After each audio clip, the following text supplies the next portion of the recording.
Chers tous, bonjour, Cash en ce mardi 23 janvier 2024.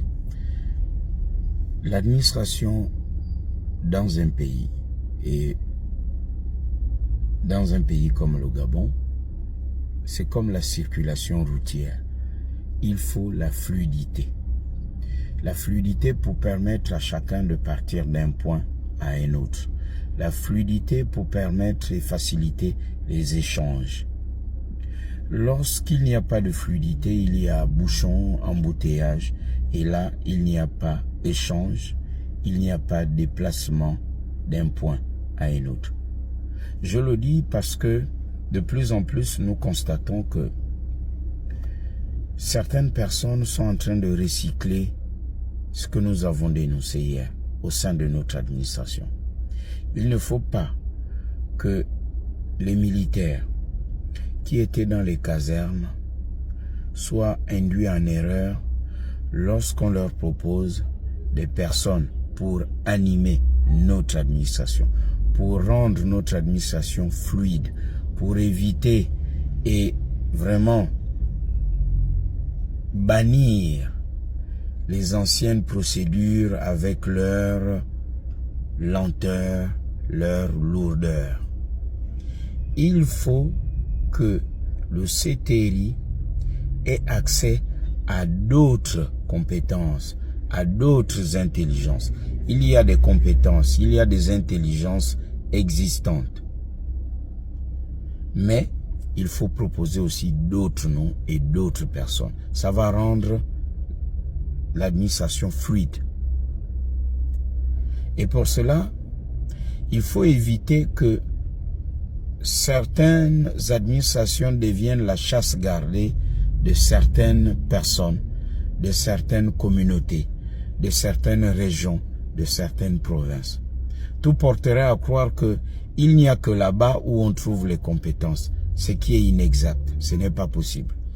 Le Gabon, c'est la concorde, unie dans la concorde et la fraternité. Cette concorde doit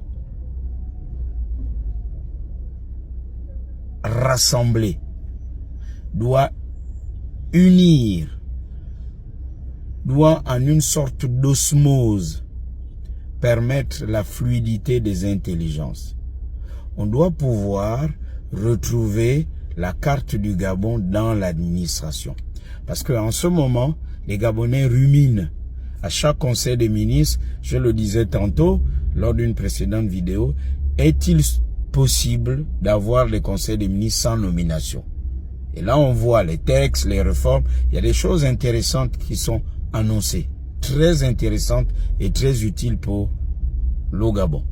Malheureusement, souvent, on n'y prête pas attention. Et puis, il n'y a pas un service après-vente au niveau de la communication. Ça, on l'a déjà dénoncé plusieurs fois. On n'explique pas aux Gabonais ce qui est fait pour eux.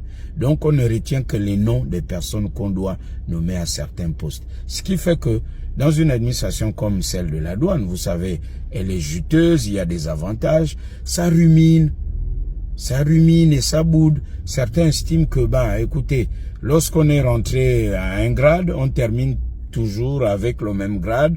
Il faut avoir un piston pour être promu.